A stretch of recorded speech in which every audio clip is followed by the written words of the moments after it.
Welcome back to Always Something. It is May of 2023. If you're new to my channel, be sure and check out my previous videos and catch up on where I've been and what I've been up to. I did it. I'm finally done for the day. My heart is still pounding super fast. Out of surgery, I'm a little groggy, so bear with me. It is Vasculitis Awareness Month, so I wanted to check in and say hello. It's also the anniversary of when I almost died with my vasculitis onset of my illness. I haven't posted in a little bit. I've been currently dealing with some more health stuff. I wanted to take you all with me, but you know how it goes when you have chronic illness and health things. Sometimes it's just not practical to film all of it, and I apologize for that. I wish I could always have you guys with me, but that just was not the case. So what has been going on? Well, I was trying to work at trying to get normalcy back into my routine. My doctor, my primary care doctor, I went and saw her and she was so fantastic. She told me some great tips in order to help with the pain that I was having following my surgery. Again, check out my latest videos where I talk about that. Sore and just sensitive and just really hurting. And she told me that I could put some icy hot on there to try and help with the pain, that I could use a heat pad to try and help with the pain. That could help with sleeping, which I have done, and it does help. She also said to try and resume some of my activities that I did before the surgery, specifically some exercises. That exercise kind of seems counterproductive when you're in pain. You just kind of don't really want to move a whole lot, but that when you try and push past the pain and try and get mobile again, that can get your endorphins going and can actually stimulate healing. So I've been trying to kind of get back into my old routines, try and work at doing some of that, and unfortunately, easier said than done. So when I was doing some of those old routines, it was a little too much too soon, I guess, and I pulled my back, and oof, that was no good. So I tried this pain patch, and I tell you what, guys, they can be good and they can be not good. The pain patch got me to another appointment and it did soothe my back that day. I tell you, I'm the biggest baby when it comes to ripping a Band-Aid off. And so this pain patch, it's like a gigantic Band-Aid. So removing it, that was a whole thing. Did not feel good, especially when your back's already in pain. Oh, and so I don't think I would get another one. And then on top of that, not only was removing it not fun, but then later on when I was taking a shower, I kept finding all these like tiny pieces of glue all over my back, and I mean the adhesive to hold it on. And so just scrubbing it and trying to get it all off, it was just this whole thing. So I mean, maybe it's good for some people. I just would stick with the icy hot. It's just easier to deal with. So but that injury, it took a while for me to recover from that. I would recommend doing stretches. Again, it's another thing, stretching when you're in pain. But it was helpful. It really was helpful. It was not easy to at all. I couldn't lay on my back, so you need back stretches where you're actually laying on the ground trying to stretch. That was a no-go. But there are stretches that you can do where you're not on your back. I don't know if any of you guys are familiar with yoga, like child's pose. That was a good one. And there are a few other ones, but definitely listen to your body. You'll know what feels good. And even if it kind of hurts so good, yeah, do that. Tylenol, it's really the only thing I can take with with kidney disease, and then I did have a little bit of my prescription left from my breast surgery. I didn't really need a whole lot of that, but Tylenol is your best friend with pretty much anything when you have kidney disease, so as needed. And yeah, you just have to sleep when you can. Sleeping and drinking water when your body is having problems, that'll help. So I did have another incident where my ear, I woke up one day and my ear had some blood in it, and I wasn't sure if I had an ear infection, so I did go to the doctor and get that checked out. You're better safe than sorry when you have an autoimmune disease. And I didn't want, it was right before the weekend, I didn't want to be stuck all weekend if I did have an ear infection. Luckily, my inner ear just got scratched. I didn't have an infection. That was good. So anyway, that's basically catches you up to now. Today, I had an appointment with a new doctor. I have fibromyalgia and chronic fatigue. I don't know if I've really gone into that much with you guys on this channel, but it's another thing that I've struggled with this autoimmune disease. I was diagnosed with the second flare of this illness, and my second flare happened in 2018. I was diagnosed with this autoimmune disease in 2008, so about 10 years later. The reason my autoimmune disease flared for a second time was the fact that I was seeing a doctor who thought that I was being overtreated. He couldn't understand why, when I was on so much, he couldn't understand why I wasn't feeling better than I was, because my lab work was looking okay, and I was in what's called remission. And what remission means is when your autoimmune disease, mine specifically microscopic polyangiitis,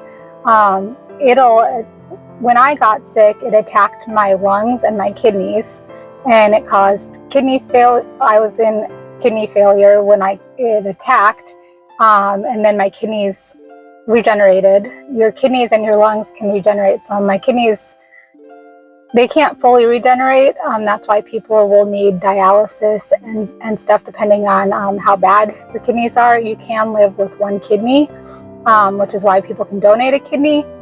So there's different stages of kidney disease and that sort of thing. I won't get into that, but I do have chronic kidney disease because my illness attacked my kidneys. And so anyway, my illness also attacked my lungs, and that's why they thought I had bilateral pneumonia, but then it turned out not to be, and because there's blood in my lungs. Vasculitis is a small, it's a blood vessel disease, and so blood vessels burst in my lungs, and my lungs, the fluid that was in my lungs, that was the blood vessels that burst. And so I was coughing up blood, and that's why I needed to be intubated at the time. So it was this whole thing. My lungs did fully regenerate. Lungs are pretty resilient. Now, if I had been a heavy smoker, my lungs wouldn't have regenerated like that. So that was a good thing that I had never smoked heavily. And also my age was a factor. The fact that I was 22 when I got sick was amazing. If I was older, if I had older lungs and I had smoked heavily, I probably wouldn't have had such a good outcome. Unfortunately, a lot of people with this illness, they don't necessarily always have the outcome I do when it attacks so hard. So I was really lucky. Even when I went to the hospital and I was as sick as I was, I didn't have a high chance of surviving. My percentage of living and making it through the weekend was really low. They had a grief counselor come in and talk to me and ask if I wanted to make a will. They had a grief counselor talk to my boyfriend at the time to prepare for my death. I mean, it was really grim. I was really lucky. So But and I'm still lucky. I'm lucky that the medicine worked. I'm lucky that my lab work got better. And it got so good that, like I said, I reached remission, which means that my disease stopped attacking me, and the medicine was working. That's what remission means. The disease is no longer attacking your body. It's kept at bay. So I met a doctor who said, well, if you're in remission and your lab work looks good, then you should be feeling great. Why are you not feeling great? Because I was not feeling great. I was still not feeling good at all. I was feeling really bad. I was still having all kinds of health problems. And so he's like, oh, well, you must be being overtreated. It just must be because you're on all these medicines. Because as I talked about in the earlier video, the medicines to treat autoimmune diseases can be just as terrible as the disease itself, and that's rough. And there are side effects. And so his idea was, we need to get her off this medicine, and she's going to feel much better. And as a patient, it's your job to listen to your doctors. It's your job to have trust in your doctors and to follow their medical advice, because, I mean, what else would you do? And so I listened to my doctor, and I stopped taking my medicine, even though from the entire time since I got diagnosed, I was told, you need to take your immunosuppression medicine, because the immunosuppression medicine, it suppresses my disease from attacking me. That's what got me into remission. So it was kind of confusing, but I mean, who am I to question my doctor? So I stopped taking my immunosuppression medicine, and for like the next year, I mean, I did feel better. It's nice to not have medicine that has crummy side effects. And then on top of that, my immune system wasn't suppressed, so I didn't have to worry about going out in public and what I'm gonna catch from everybody to get sick. I mean, it was kind of like a breath of fresh air for that period of time. It was pretty nice, until it wasn't nice, until I realized that something isn't right. And then I continued to see doctors, and of course doctors support doctors, and nobody questions anything, until my lab started to not look good again, and oh no. And so, long story short, I am not one of those types of people, because some people can get off immunosuppression medicine. Don't let me steer you wrong. Some people's disease will quiet down, and they can be medication free, and that's amazing for them. And I wish I was one of those people. I'm not one of those people. So my disease slowly started to flare back up and slowly started to attack my kidneys again. And so at this time, I started to go see Mayo Clinic. I'm so grateful I was able to start to go to Mayo Clinic. And they caught it, and they put me back on oral immunosuppression medicine, the pill form. And when they did, it was too little too late. The oral pills, it couldn't stop the disease from attacking me fast enough. So I had to get high doses of steroids, prednisone, really quickly.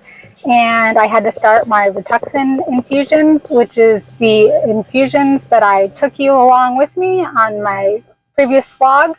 So be sure and check out my infusion vlog if you want to see what that's like. And the infusions were able to stop the flare all over again. I was able to get back into remission. I'm so grateful for that, but not without its damaging effects. So I lost more kidney function from the second flare, and I got diagnosed with Raynauds, which was brand new to me. Not a good diagnosis. I had it really, really bad. I still have it really, really bad. It was very life-altering, really hard thing to cope with. I also got diagnosed with fibromyalgia and chronic fatigue. So some extra things that I had to learn how to cope with from the second flare. And anytime this disease attacks, there's things that are kind of life-altering that can go wrong. One doctor explained it to me, it's kind of like your body's in a car crash, and although they can get it in remission and they can stop it, your body's just never put back together quite the same anymore. So it's been a challenge. There's been a lot of bumps in the road, but I am grateful I am here for the bumps. I am still here. I am still 15 years later, I've had a lot of life to live. I've done a lot of things.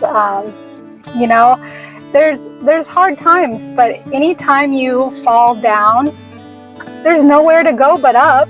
And so you have to, while you're fighting, you have to remember to appreciate the life that you're fighting for. I think that's so important. There's not always going to be good days. Some days you're just so glad that it's in your rearview mirror, that it's behind you. But there are good days.